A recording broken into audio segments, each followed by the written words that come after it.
The first thing I can say today is episode 11. And that's how we're going to keep counting it till we get to, I don't know. But we'll just keep going. We just keep going on development now. We're doing what we're doing because of you, and we're happy that you've been giving us feedbacks, comments, criticism, constructive ones, actually, and we're excited to see it. So if you have a comment, maybe on this episode, as we proceed, to give you what you need, I had to put that in there, or in previous episodes, feel free to drop a comment either on Instagram, Facebook, Twitter, LinkedIn. We're coming to TikTok, Yeah, we're just going to be everywhere. We're just going to be everywhere in your space, talking about development issues. And that's why we call development now, like now, microwave. Development now, we want the development right now. And Development Now is a 360-degree media platform, all right? We say 360-degree media platform because other formats are going to be coming up as the days go by on Development Now. But we have one sole purpose: promote development organizations, the fantastic work they do, where they allow us also, we show some of the challenges, all right? But the success stories are really important. They give hope, they inspire, they give you a sense that we're moving and we're making progress, no matter what the optics look like, all right, at every point and in every sector that they work. Yeah, you already know, my name is Bumi Afolabi. Some call me Mr. Speaker, some call me Mr. Development. Anyone works. And of course, as usual, we have our very good friend and sister. Today I dressed this dress inspired by her and her Gen Z movement. We have the one and only Ugonna. Wait, will you allow me finish calling your name? Where are you rushing to? Let me finish calling your name. Calm down. Sorry. We have the one and the only Ugonna Uwajumogu. Thank you so much, Mr. Speaker. Welcome to episode 11 of Development Now. Now, we have shot so far 10 blissful episodes, and this is the 11th one. That's right. We have a special guest here today, another interesting topic, and I hope you stay tuned. Please continue to share, comment, unlike, we enjoy all your constructive criticism. Yes, we do. We enjoy everything. We need everything. We're a growing platform, and of course, the work we do. We are showcasing the good work of these good organizations in Nigeria and around Africa. So please stay tuned to Bumi and I and our special guest. Yes. And she said around Africa before I introduce our guest. I'm just excited. On the last materials that we posted, we started getting feedback from East Africa. Oh, wow. That's amazing. Yep. Started getting feedback from East Africa. I mean, we've not even finished conquering Nigeria. We're just scratching the surface. I know. And we're already getting feedback from East Africa, just over the top excited. So let's get into it. Giddy Gen Z. Yeah, that's how we roll. We have the executive director. All right. They used to be called the Rule of Law and Empowerment Initiative. But now they're called Partners West Africa. So we have the executive director of Partners West Africa, of course, the Nigerian installment, the person of Kemi Okenyodo. You're welcome. Morning. Thank you. Thank you for coming. Now, jump straight into it. The Rule of Law and Empowerment Initiative, also known as Partners West Africa, Nigeria, PWAN. So when you hear say P1, the course of our conversation today, you get what we're talking about, is a women-led, non-governmental organization dedicated to enhancing citizens' participation and improving security governance in Nigeria and West Africa broadly. Achieved through its rule of law, citizen security, and CSO strengthening program areas. Now, the senior management of Partners West Africa is comprised of highly experienced professional women, as well as 2/3 of its board being women. Yep.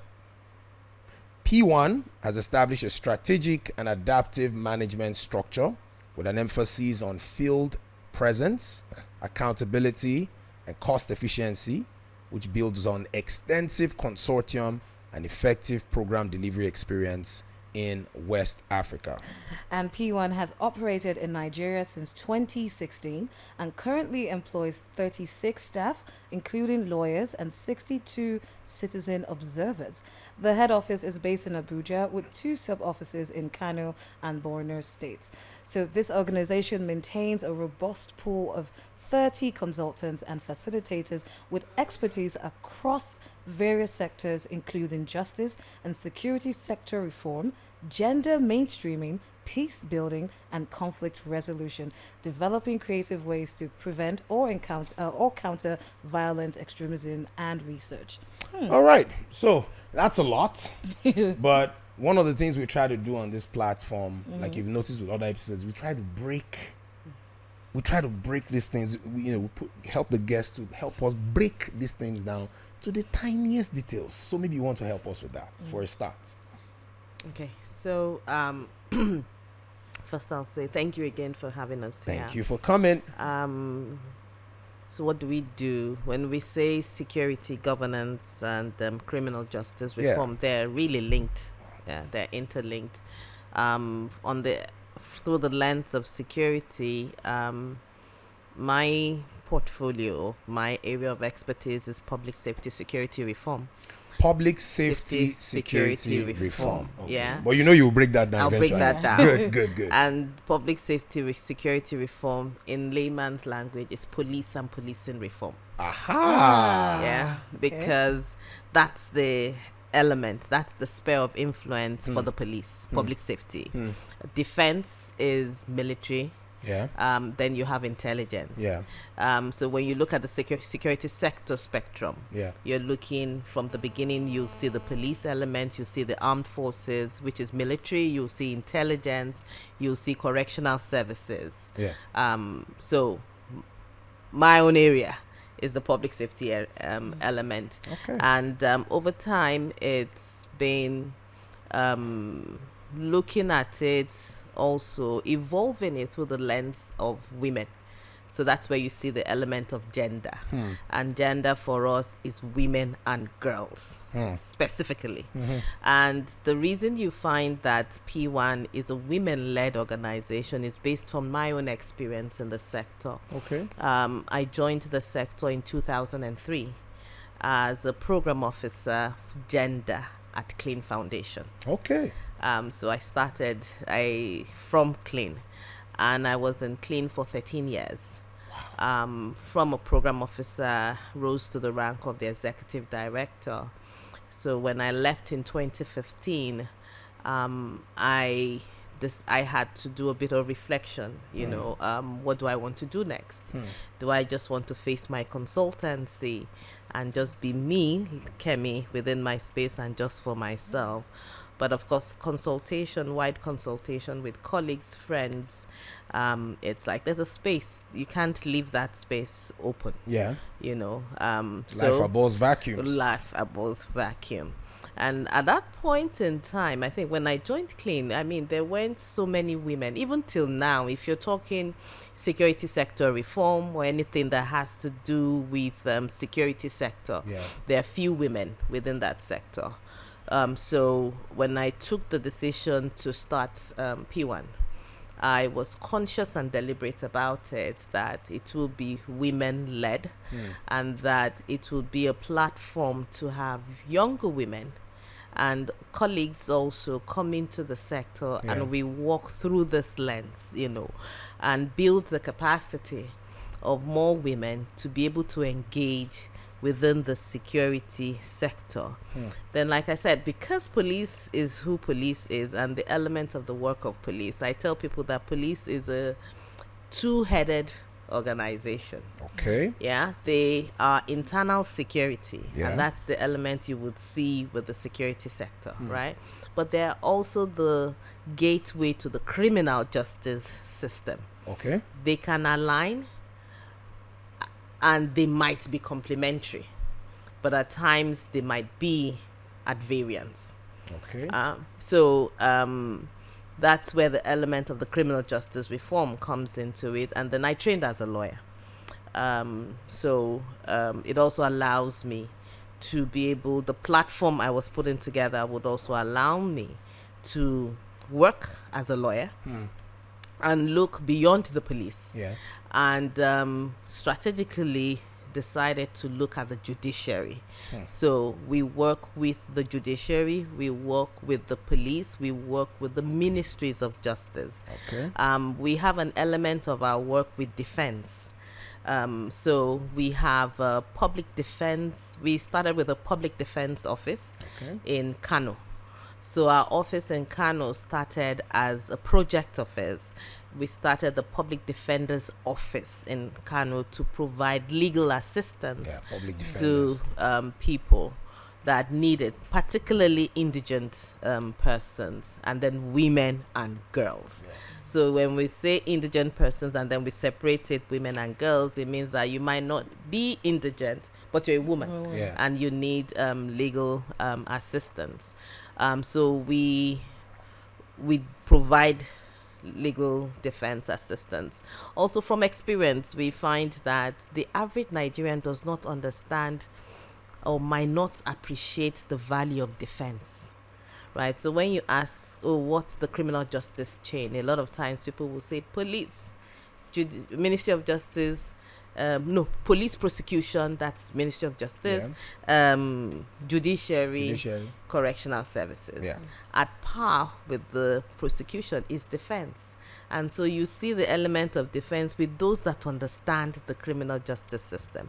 That's why you find that certain category of people, once you say you have an invitation by the police to come in, they go with their lawyer. Yeah. But some people will say, it's is that a good thing? It's a good thing. Okay, I just wanted to show because the guests of ours had, flogged that. You remember gavel? Yeah. It's important, right? Good. But you find the average man on the streets, when they say it's an invitation, will just hang bag and go. And bounce in there.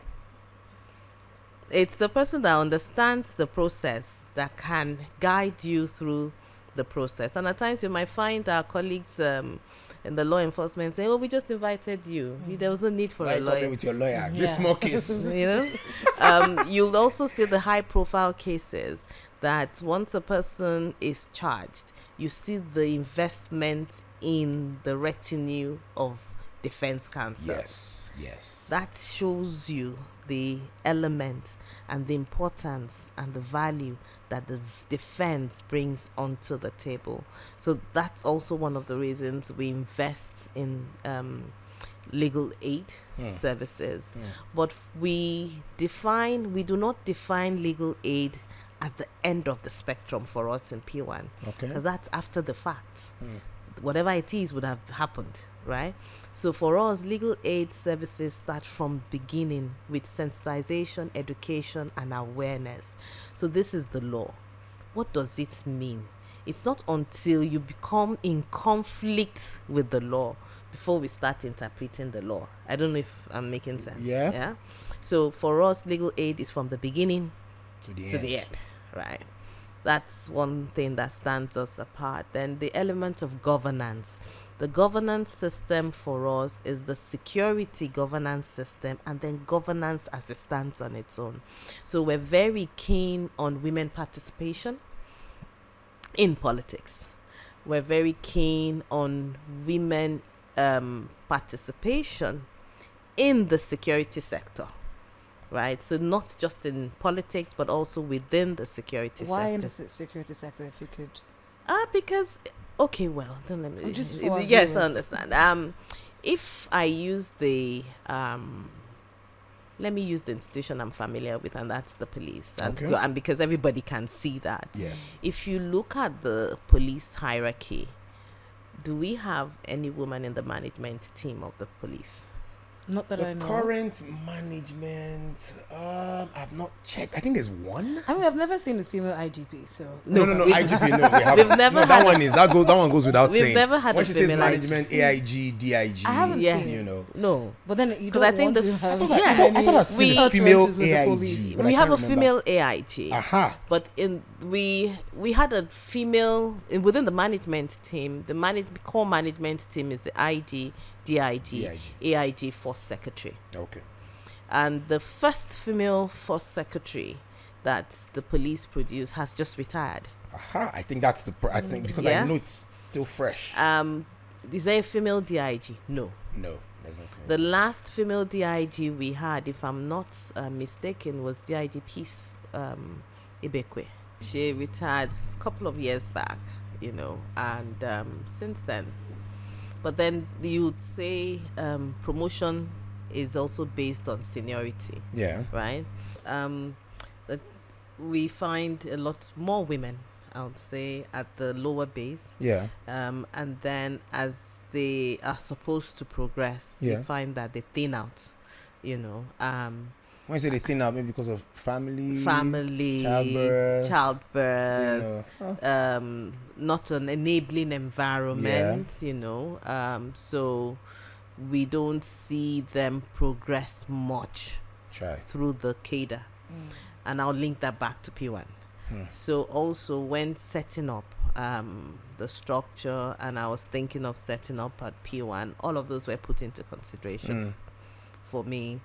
So yes, a woman. Should that stop you from being a mother? No. Should that stop you from pursuing a career? No. So if you come within PWAN, you see that adaptive environment for us to be able to still be who we are, multiple responsibilities, because that's how we find ourselves, but at the same time pursuing a career. Yeah. Wow. Okay.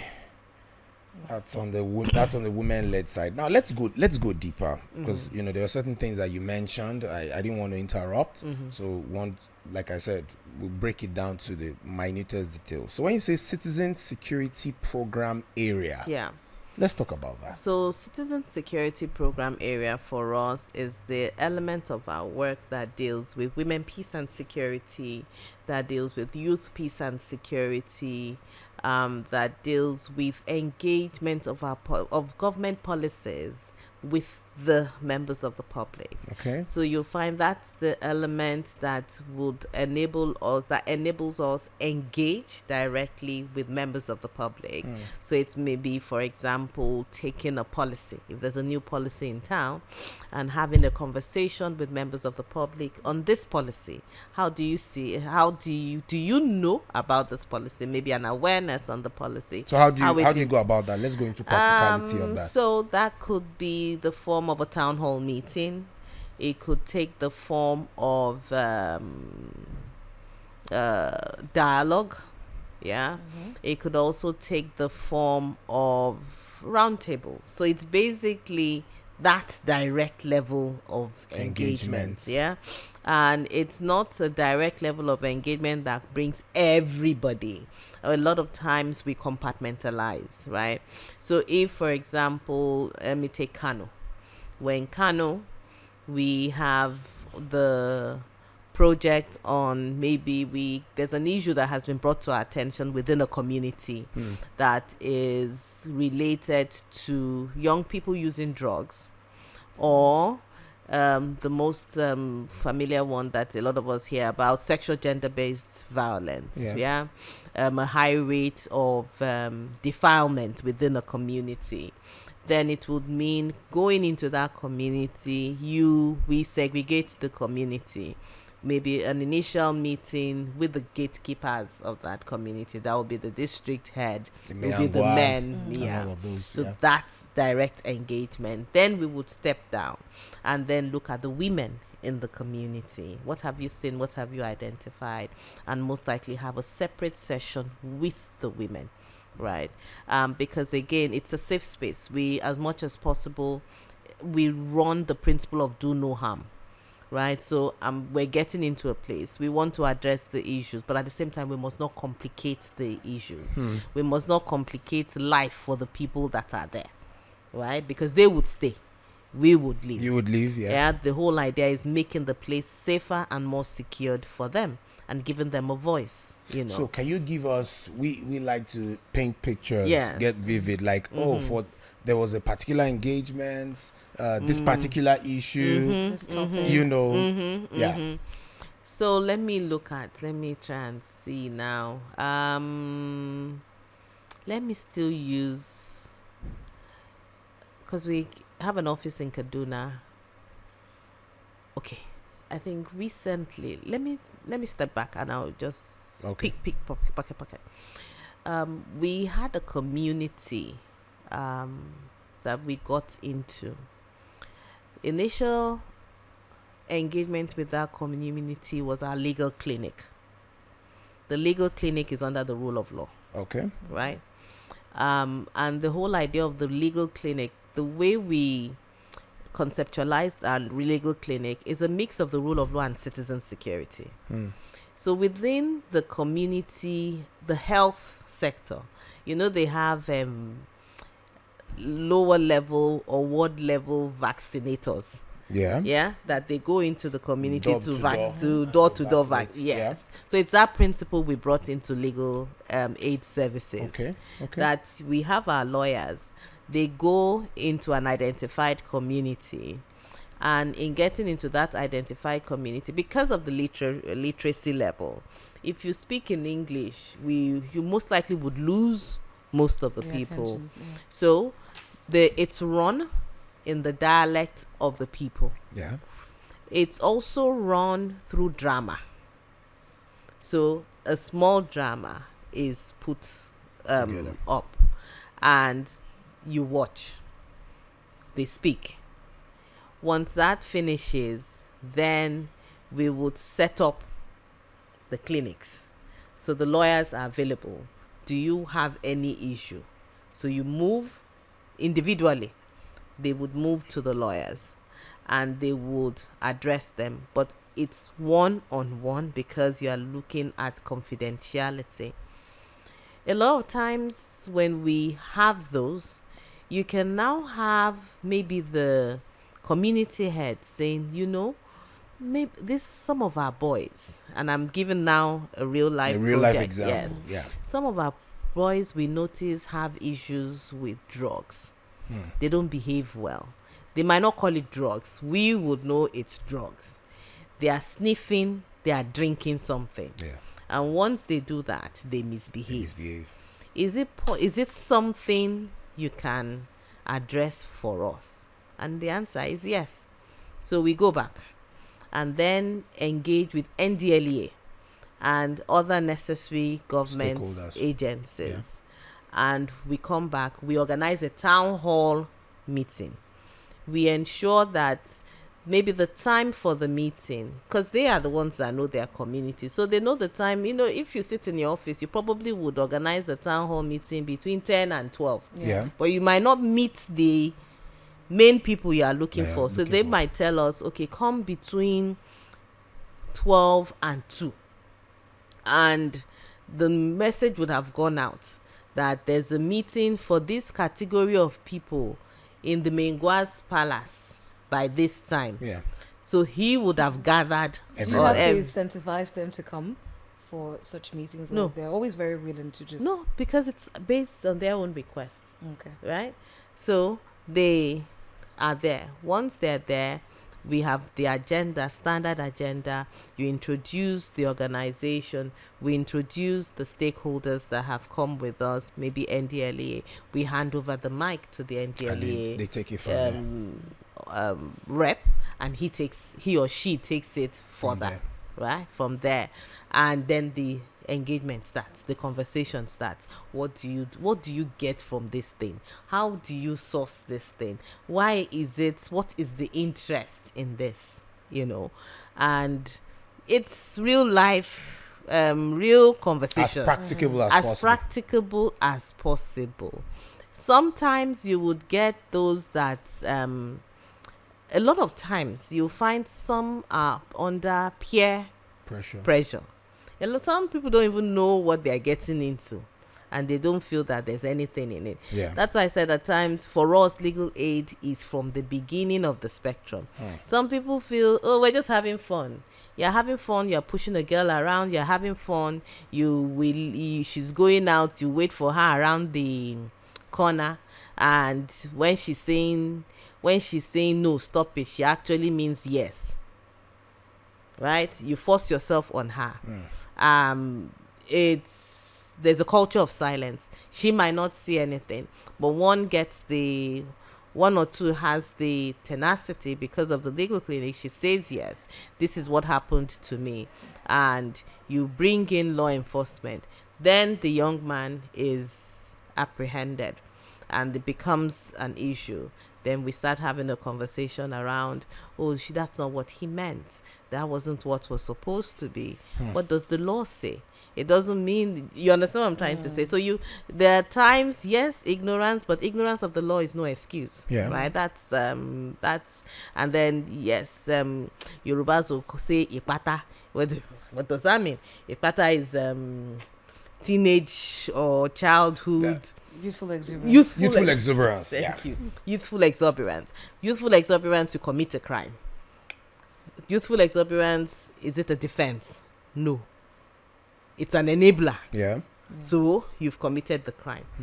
Have you ever been in a situation where the community is trying to save the person based on, oh, this is our son, he's made a mistake, stuff like that? It always comes up, and it's not only the community. At times they'll say, even if you have a bad child, do you throw the child away with the bathwater? Yeah. Socialization is an issue, right? And socialization is based on the way we bring up our children, right? So that's where you find us again with our citizen security. So citizen security element of our work is the one that will pick up these things, and that's why we segregate engagement. So when one for the women. Yes. So when we're having a conversation with the women, and you're saying, your son, pull your children's ear.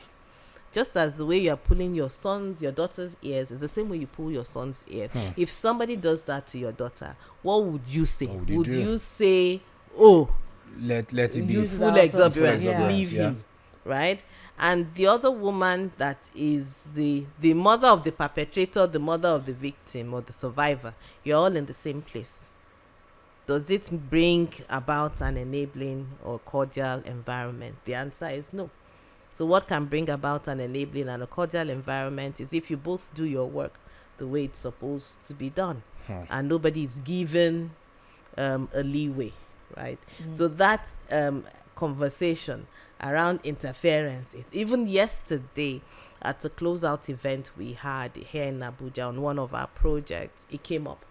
And one of our participants who sits at the lower bench was saying she would like for us to move, at least she knows her own state, right? And she's from one of the northern states, that can we work with her own state to review the Violence Against Persons Prohibition Act in law in their state to criminalize interference. So anybody that interferes with the process of prosecuting a sexual offender should also be charged. Yeah. But do you think that's going to be a walk in the park? Not just for even sexual offenders, for any kind of offense. It's not a walk in the park. It's not. But then again, I mean, that's how systems grow. And that's how we build strong institutions. The environment and the countries we see that we admire didn't come about overnight. Is identifying the gaps and then filling those gaps. You keep closing the gaps. So, for example, I say this to colleagues and to friends and families that one of the reasons are young men and even our men, basically Nigerian men, get into trouble when they travel outside is because we don't understand boundaries. We do not appreciate boundaries from here. That's that psyche of when she says no, she means yes, right? And the other climate, no matter how far you've gone, once she says no, you withdraw. This could also be because of strong institutions. It's socialization and institutions. It comes together. So you know that once it is a no, it's a no. Even if she said yes before, but that yes must be audible. Action and thoughts must meet. It must align. And the minute that you sense hesitation, you move back. I was with some of my friends in Calgary some months back. All of us talking about our kids, and this issue came up, and that's where I'm talking about socialization now. Yeah. That you find for those that have boys, young adults, they don't like being in spaces alone without a third party, with the opposite sex or with any other person, because of this issue. But our own here, the groove is, do you understand? Yeah. So it's now your word against the other person's Yeah. word. But when you have witnesses, Well, when you have witness, somebody must be able to corroborate that, no, this is not what happened, you know. But then again, for us, that's also where our work comes in, right? That we are looking at the entire spectrum. I keep emphasizing the entire spectrum. We're looking at it through the lens of the young girls. We're looking at it through the lens of the young boys. Because even for the young girls, we talk to them. Even for the young boys, we tell them, it's even for your own safety. Because yes, we work with a women-led organization. We look at things from the angle of women and from girls. Yeah. But women are also not always entirely victims, Yeah. right? Girls are not always entirely victims. There are situations where you can be set up. Yeah. So how do you guard yourself? Okay, let's move further. So I saw something on your website that had to do with CSO strengthening components, and you went ahead to say the CSO space is diminishing. Can you explain what that is? And then for someone, you see, people mix. When I say people, I'm talking about generally. Sometimes misunderstand what CSO is and what the civil society does. So in the minute, that's in the tiniest stuff, no plenty English. technical, break it down. CSO, what do you do? A, B, C, D, and then why do you say that space is diminishing? So if you say civil society, like you said, it's broad, right? But for us, the element of civil society we're looking at is the INGO, NGO space. And in two ways: shrinking of the civic space. And we see this. Shrinking of the civic space is looking at issues that has made it a bit more challenging for us to do our work without fear. Issues like? I mean, you see it. Nigeria is a wonderful and beautiful place. We see and we experience where people rise to power, and the same set of people that carried us when they were on the opposition, right? On issues of good governance, because that is where we stand. We don't move, right? We stand on the elements on addressing issues of fundamental rights, good governance, right? And then some of us are sector specific, right? All coming together to create a free, fair, equitable justice environment. And protests, some of my colleagues will say civil disobedience. They're different tools, right? So when you now find the same set of people that we walked on the streets together, and we're advocating for the same and we were advocating for the same things together, now get to the corridors of power, and the same tools that we use now become a no-go area. And then you say, no, you cannot protest. You can't. If we protest, this might happen. We see laws being passed, being pushed out, that threatens fundamental freedoms. Freedom of the press, for example. And I can understand that the society or the environment is evolving. And yes, you cannot just grapple. Gone are the days of it is Punch newspaper, so you move into the office, you cut away the publications, and you their, know, and their working printing and their materials. printing materials. That's not it anymore. Yeah, it's not. So attention has moved to the virtual space. Yeah. But it's still the same thing that is still happening. So journalists are still being picked up, right? You also look at the laws that are coming. Use laws that regulate, laws that we need to comply with.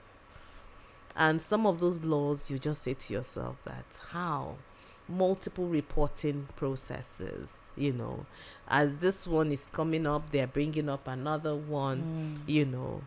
Some of them, yes, we understand. In good faith, yes, we need to monitor sources of funding because we need to be sure that have a money laundering law in place. We need to have anti-terrorism financing laws in place. Yes, we understand, and everybody that is of good, that has good intentions would appreciate that. Yeah. There are just some that you just ask yourself. I mean, recently we've been reviewing in-house in PWAN the cybercrime amendment law of 2024, you know, and at times I ask myself, okay, when we're coming up with these laws, do we look at other laws? And our grand norm is the Constitution of the Federal Republic of Nigeria. So we shouldn't be passing laws that is at variance to the grand norm. So the question you ask again is, if there are mischiefs that you want to curb, and now I'm talking like a lawyer, which means if there are issues you want to address because you've seen particular trends, what's the best way to address these issues? And my thought would be the best thing to do is to have a conversation with those that are within that enclave. When you jointly come up with a position, that position is a position that should be legalized. You understand what I'm trying to say? Just as we had the conversation yesterday, and interference is something that keeps coming up, and somebody says, you know what, let's criminalize it. Okay, so let me take you back a little. We were talking about the CSO strengthening composure, and you mentioned something about people who were marching in the rain with you, talking about good governance. We need to change this, we need to change that, and as soon as they get into power, it seems like it's like activists becoming the oppressors. Why do you think this happens? Do you believe that perhaps there is no hope at all? So people who are championing for better governance might just be playing a role because perhaps that's what suits them at the moment until they get into a better position. Do you believe that that's what happens? No, or? I don't think so. I don't think, I'm not one. I'm very optimistic. Very optimistic. Progressive. Okay. I'm a progressive. I don't believe that something is without redemption. Okay. What I think happens is the power can be intoxicating. Secondly, is also very, very clear, strongly related to power, is the element of the structure around power that might give you the impression that if you go still talking and frolicking with these people, they will not respect you. You know, those are the days. Those days are gone. You shouldn't be me. We didn't know anything. No, you knew now, but this level where you are at, these are not the kind of people they should see you with. These are not the kind of people you should be having conversation with. They will derail you. National security is, once they put that cloak and they tag national security, even you would be a bit apprehensive. And then if you decide you want to move outside what the advisory and something doesn't go right, Ogashibi, we told you. Ogashibi, we told you. You know, these activists, you can't rein them in. They will go and see. Okay, now, so talking about saying something and then it plays out that way. Recently, there was End Bad Governance protests. A lot has been said about that. You've even, alluded to some of those things. You set up a hotline for people to call in if there are cases of what's the word? I'm trying to break it down. I don't Human wanna rights say technical violations. Human rights violation. How's that going? Or how has that been? Experience from the hotline Yes. was that people were calling in more to complain. Do you understand? What kind of complaints? were you Complain getting? of, oh no, you need to let these people know. Well, there's no work, there's no this, there's no that, you know. Or people were calling to complain about the protest itself. No, to The complain issues. about the issues. Okay. Right? And when my colleagues were like, ma, we're not receiving Calls of human calls rights of violation. violations, I'm like, people need a process to vent. So the violation for me that we can document from this is the fact that right to life, right to dignity of person is being eroded in the country. So I don't need to say they fired a gun. I don't need to say the police kicked my brother. But the fact that the calls that kept coming in were basically saying, we can't even afford this. We're hungry. We're hungry. Yeah. It's the right to life and the right to dignity of person that we're talking about. And it just basically reinforced why the protest was on. Okay, so 2016 to 2024, that's about 8 years. What would you say has been the most challenging part of your organization's vision and mission? What is the one thing that has been, the pea on the bed that's, Pee on the bed. No, the Jeez. pea, like the princess and the peas. Oh, that. Gosh. Oh. Didn't read you story. You No, didn't they know did not story read. times when you were a kid. No. So what is that thing that has kept you awake all these years, that has said, hey, you wish you could wish away with a click of your fingers? What is that one thing? The huge stumbling block of P1. I wouldn't call it a stumbling block. I'll first say that when I conceptualized P1 and having conversation with colleagues and setting up, I wanted one office and not more than 5. We won't be more than 5 within Persons. Yes. 5 persons. Yes, working together. But the issues, when it's like peeling an onion, when you start, then there's no going back. That's me. I mean, there's no going back. And then we had Kano, and then we had Borno, then we had Kaduna, and then we had Niger. Oh, wow. And some colleagues were like, oh, they say we should come to Adama. I'm like, no.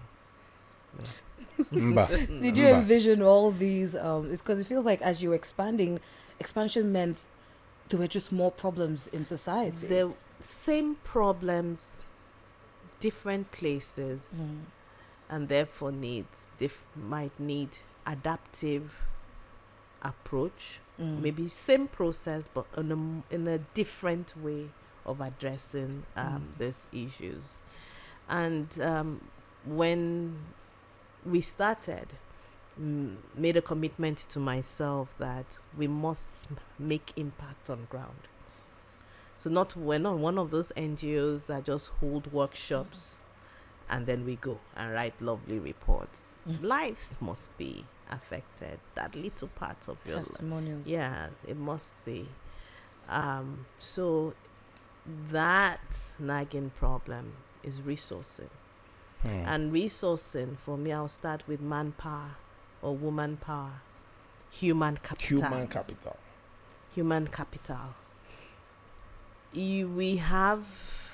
We're turning out people some young people are not ready to work. Yeah. The Gen Zs, like Bumi would say, I have no problems with Gen Zs. It's just Bumi. And you find intergenerational differences, right? I'm a 70 person. I was born in the 70s. So you find the way we grew up is different from the way those that came after us grew up. So that ability to get your hands dirty, learn that work, right, is come see, come sir. It's kind of lacking. Yeah, not totally lacking. Maybe they don't understand the tenacity, That resilience. Resilience. You find young people some of them are not resilient. Maybe it's also in the way we are bringing them up, right? So they think it's microwave. Yeah. Now. Nothing is now. Right? That's human capital. Human capital, again, I'll link to our educational system. So the our tertiary educational system is not preparing young people for the labor market. Right? So we need to start teaching. I tell all over people when they come workplace. out, when they come to work, ethics, Yeah. professionalism. What does it mean? How do you comport yourself in the workplace? But again, our educational system, early years, secondary, top notch. I'll give it to us any day, anytime. But you see that tertiary curriculum Voila. is not fit for purpose. Then another element, funding, yes. Because at times I say to myself that if funding, the donors seem to be getting tired of us. Because it's the same thing we're talking about over and over again. Why is it not changing? You've seen pilots. You've seen, and pilots have, why are pilots good pilots? Why are we finding it difficult to scale up good for pilots? Yeah.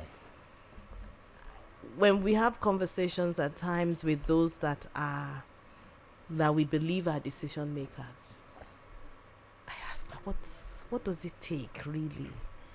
What does it take? What else do we need to do that we're not doing? Why can't we be fair to ourselves as a nation and as a people and look beyond individual benefits? Stomach infrastructure. Right? Because if we do, then scale-ups shouldn't be difficult. Shouldn't be an issue. It shouldn't be difficult. NGOs are not government. And where we see gaps and we program and we work with you to identify the gaps, and we've shown you good practices. I don't believe in best practices. Because if you say best, it means there's no room for improvement. True that. But good practices that can be improved upon, why are we not doing it? I just don't understand. And I'll give you a good example. We have a model, there's a police duty solicitor scheme, one of them, which is based on a force order of the Nigerian police force. And the force order was, the police duty solicitor scheme is an initiative of the Legal Aid Council of Nigeria. And the whole idea is to have lawyers at police stations.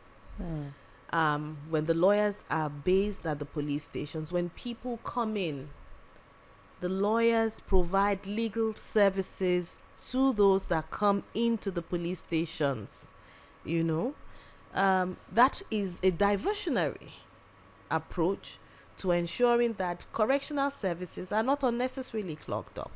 It would also, from our own pilots, from the ones we've run, we've seen how we've been able to divert, with the police, let them know this is a civil matter. You have no business meddling in a civil matter. This is not criminal. So you need to let the person go. What we've also found is that Nigerians go to the police stations for almost everything. My cat is missing, police. The water is this, police. Police. So again, you ask, is the police fit for purpose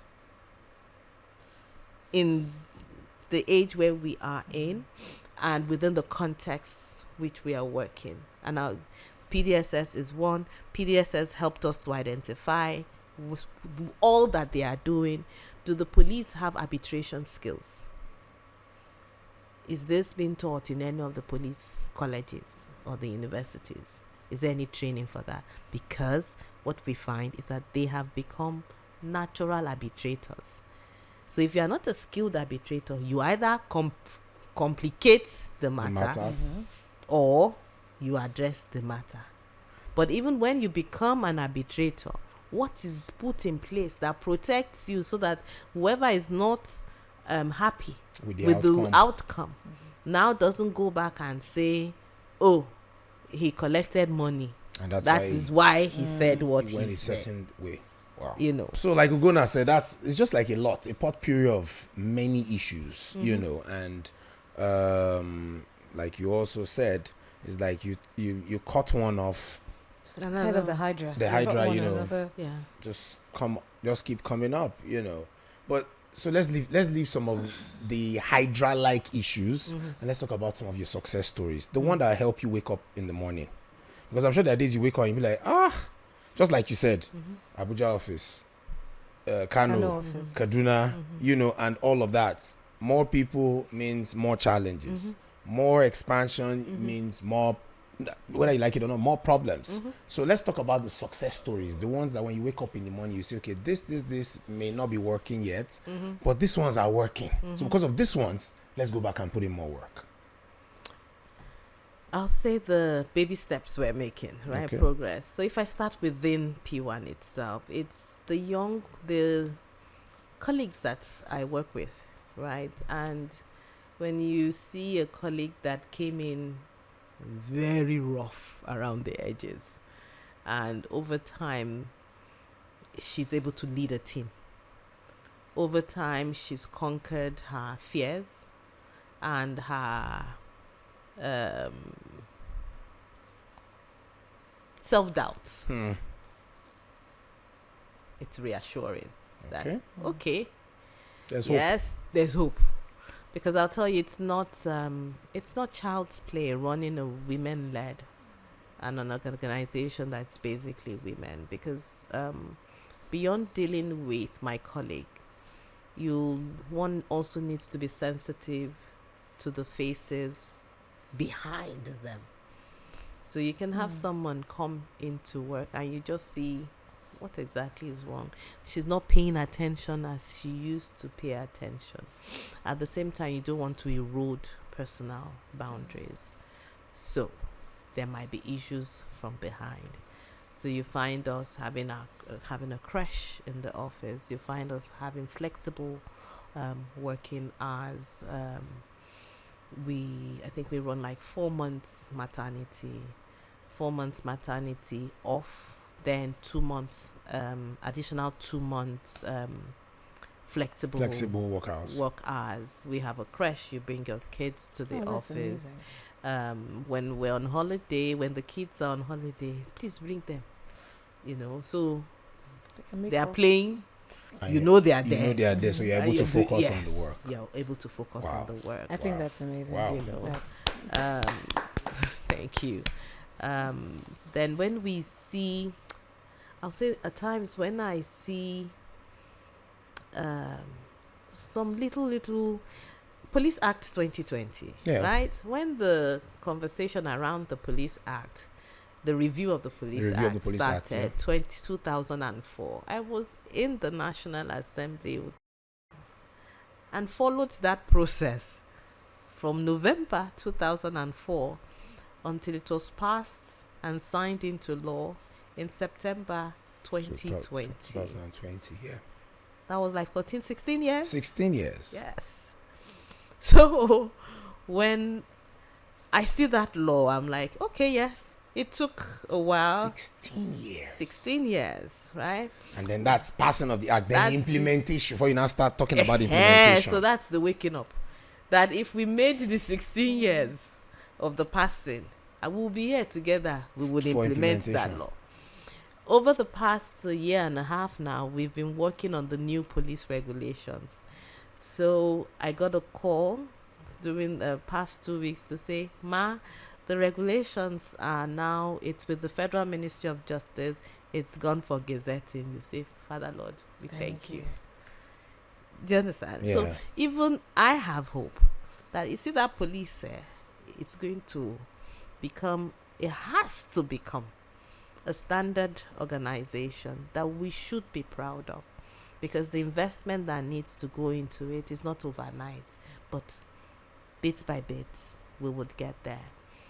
When we started the boot camp, kudos to you on that. yes, Because I, followed the police acting. Maybe not since 2004. I just thought I should chip that in. Maybe not since 2004. But I remember asking one of the consultants that worked on the act that why this huge vacuum, and this is for the devnow audience, why this huge vacuum, disconnect between the police and the people. I mean, we know all the issues. I mean, it's a long list. Ugonna has her own. She can write a memoir on all of that, interfering with. I mean, relating with the police and all of that.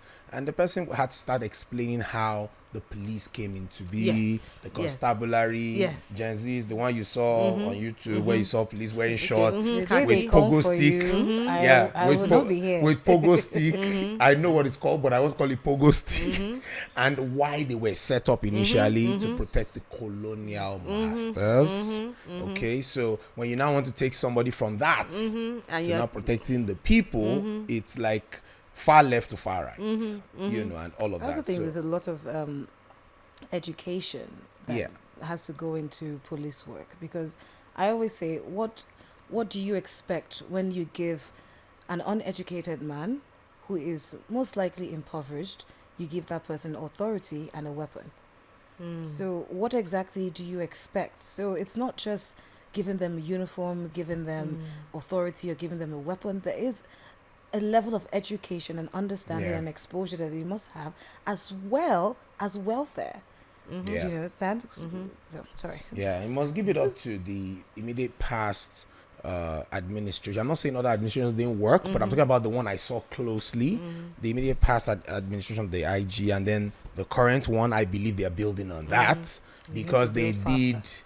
a lot of trainings. I mean, after the act was passed, trying to reorientate the police and all of that. I mean, one of the I agree things that you they would see, need- hold on, one of the things you would see, which is evident that you can easily point to, is you see the way they respond online.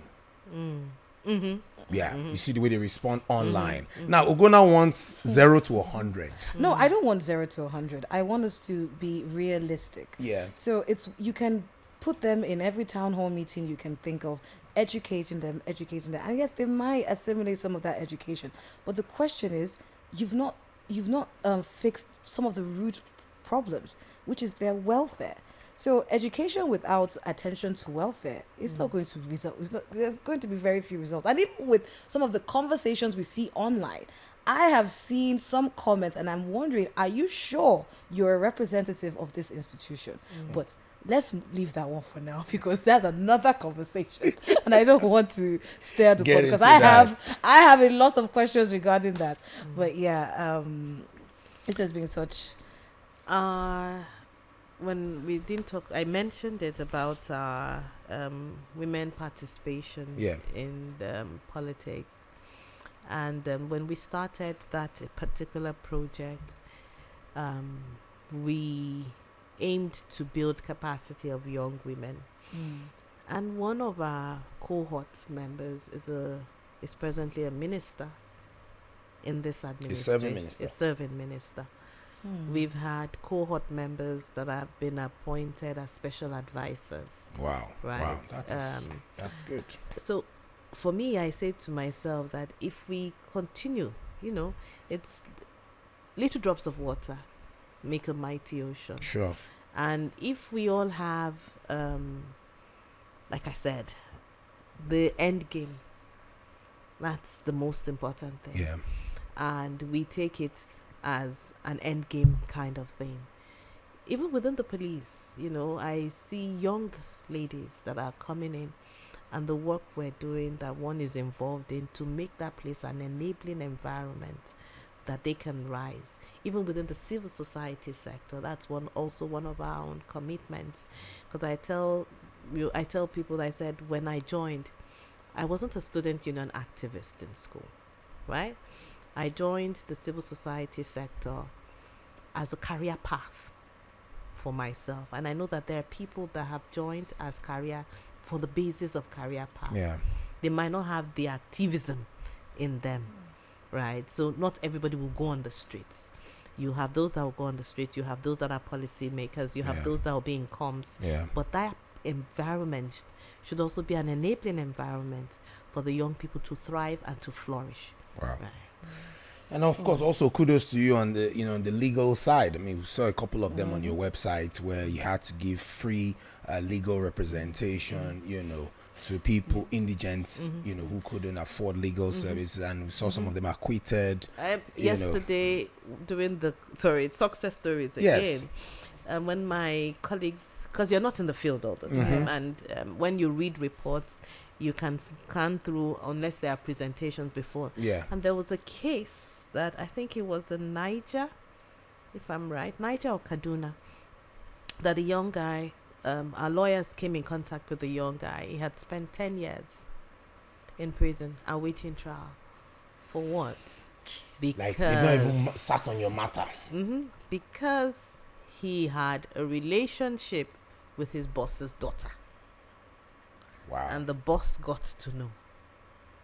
And they And locked they him got up him for 10 arrested. years. And he was locked up for 10 years. Question: was the daughter a minor? I don't think so. Is it?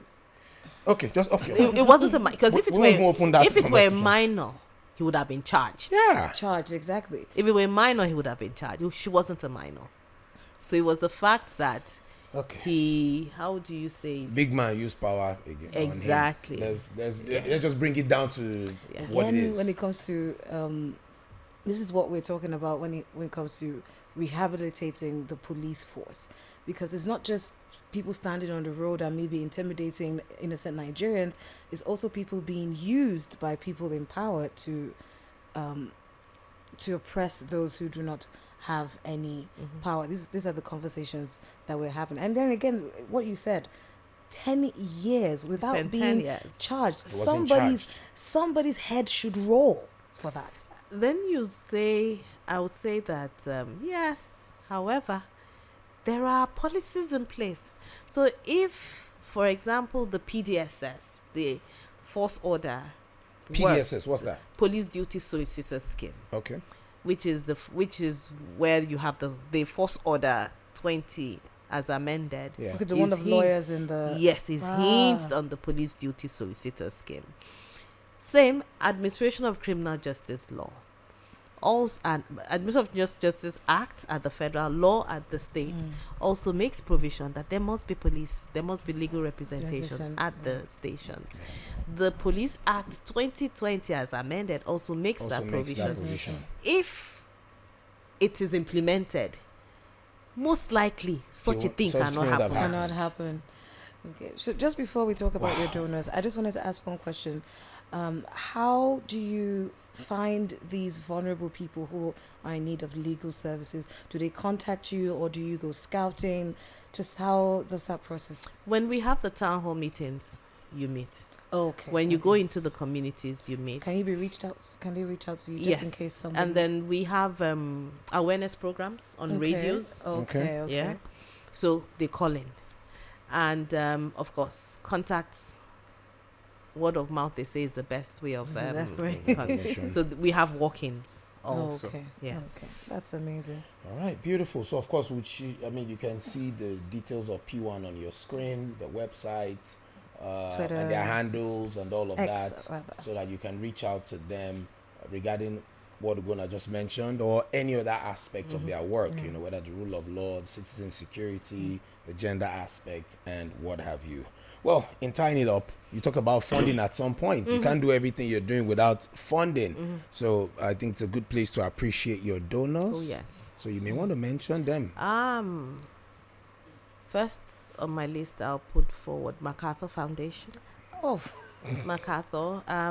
sweetheart. MacArthur, I think one of the things MacArthur does that most donors don't do is that MacArthur is interested in the health and the sustainability of the organization, right? Okay. So they have a policy of you exist, we can work with you because you exist. Yeah. Right. So MacArthur would be number 1 on my list, closely followed by FCDO, that's the Foreign Commonwealth Development Office, UK government. Then I would now look at the Swiss, the State Department, US State Department. Yeah. Yeah, I think Open Society Foundation. Yeah, Okay. they're at the initial. So Open Society Justice Initiative gave us our first grant. Yes. Oh, wonderful. Yes. So they gave us our first grant. So OSF. Yeah. That's why we'll put them on the table. National Endowment for Democracy, NED. Ned. Yes, helped us to open up the space on women participation in politics and governance process. Yeah. Well, any other donors Any that other you donor- forget, yes. we'll list them List on them. the screen. Wow, it's been an interesting conversation. Mm-hmm. You know, different peaks of emotion. At some point, to go now wants to. Sometimes I get very passionate about anything that has to do with justice, because I Yes. believe justice delayed is justice denied. Definitely. And whenever I hear stories of someone being imprisoned for 10 years without Yes. charge, Yes. it completely breaks my heart. And sometimes I lose my professional training. But No. Expected. All right, it's been an interesting one. Episode 11 in the bag. I know. Yeah, do well to keep engaging, keep following. We told you we're in this for the long haul. It's not a sprint race, it's a marathon. We realize that these development organizations do the work. I mean, you can't even talk about what you've done in 8 years. You can't talk And about there's a lot that of in risk that you take, you know, especially the kind of places that you That go you to. work. You go to places where places that are underdeveloped, or places where you don't speak the language, or where people could possibly be hostile.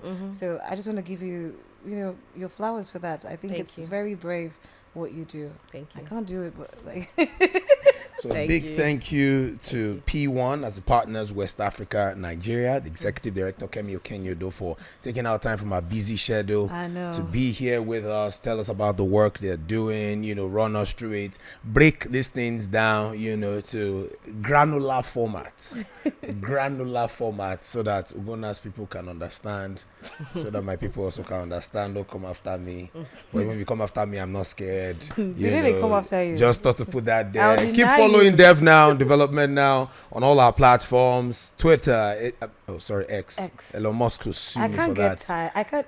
I don't know X, why. Facebook, X is Instagram, difficult. YouTube, LinkedIn, and let's just keep engaging. Let's keep doing good. Let's keep doing public good. Yeah. Catch you on the next one. Thank you so much for tuning in to DevNow. This is episode 11. I hope you enjoyed your time. We had an amazing conversation, very important, and I hope you learned a lot. Stay tuned for episode 12. We love you. We'll be back.